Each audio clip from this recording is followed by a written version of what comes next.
Hello mga idol, naranasan nyo na ba yung ganto na nag-solo RG lang kayo tapos binigyan kayo ni Munton ng kampi na 4 na aso? Dito kung mapapansin nyo, umiiyak na yung Layla namin sa Olafard dahil target siya lagi nito. Kaya naisipan ko na mag-focus na lang sa laro at magpabuhat sa kanila.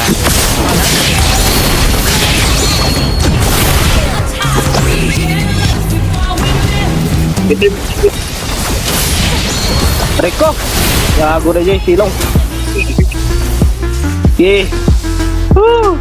Dito akala ko matatalo na talaga kami dahil kung mapapansin nyo ay ang laki na ng lamang ng kalaban, buti na lang ay naubos ko sila at nanalo pa kami.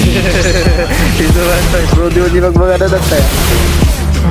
Wow! Galing naman nito. Let's ya.